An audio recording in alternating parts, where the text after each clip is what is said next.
Hey guys and girls, hope you're having a great Tuesday. It's post-Veterans Day and a PD day for me, which means no school for you. I hope you're enjoying your day off. Are you ready to get started? Here we go. We are moving on in our Mission to Mars unit. The next thing that we're going to be doing is the design concepts. Well, as you know, we're in the second phase of the design cycle, in the developing ideas phase, right? The design concepts is that second step, and it's leading us into coming up with ideas on what our potential Mars rover could be based on what our design specification guidelines were when we created criteria for what a successful rover would be. We're just about a little bit over a quarter of the way through this process. What are design concepts? They're the basic sketches that visually identify the main features and characteristics of a potential product or solution. So visually, meaning these are the things that we see, the way it's going to look, the form it's going to take, and some of the aesthetic qualities of our product, the potential product. We need to make sure that we're putting our best thoughts and ideas down into them. One thing that we need to know, though, is that our design sketches should be done first off and always with pencil and paper, right? We start with pencil and paper to get our ideas down, to get lots of ideas down. We want a variety of sketches, a variety of different prototypes with different features, different characteristics, different ways of presenting, different form factors, possibly different functions, different parts, different pieces. Look at different sizes, different shapes. Finally, to be able to communicate important information about those features and about those characteristics, we'll use some basic labeling or some annotations. Remember, labeling is naming things, like you might say this is the chassis or that's the wheel. Annotations help explain either the choices behind those parts or how those parts fit into the whole, how they help the prototype function. Remember, whatever sketches we make, we should be keeping in mind our design specification criteria that we created earlier.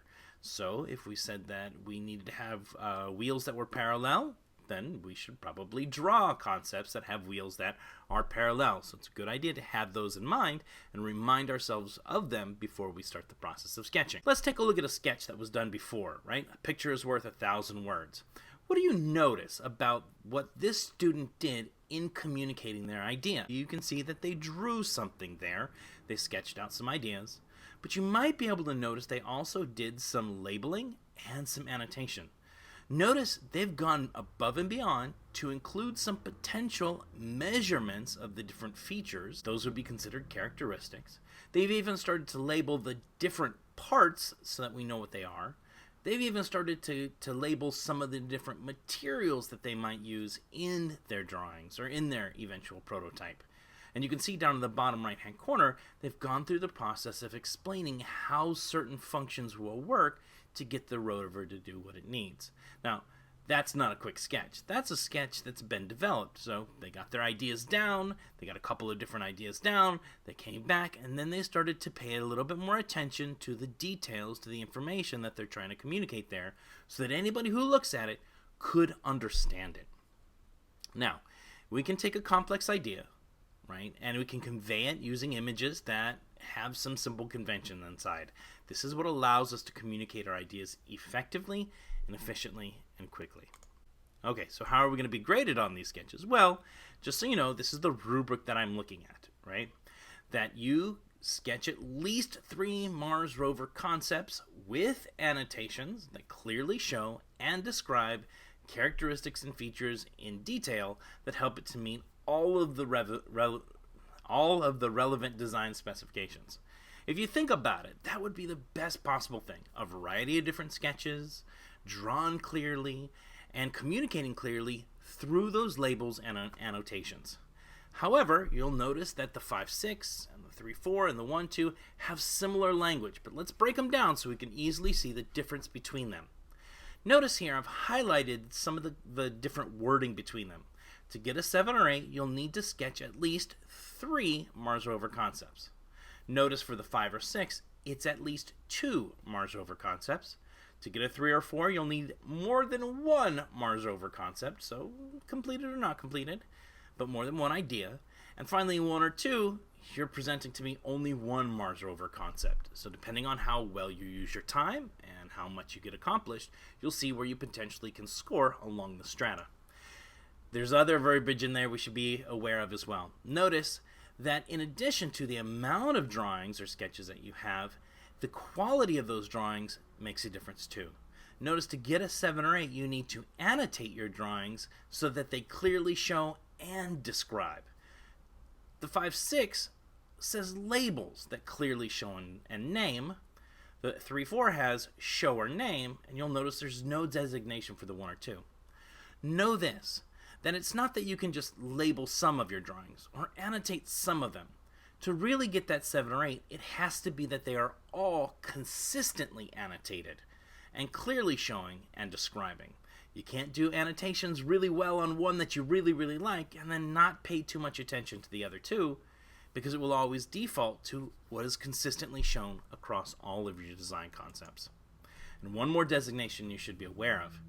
To get to that 7 or 8, there needs to be some identification that these features and characteristics that you created are meeting your design specification criteria.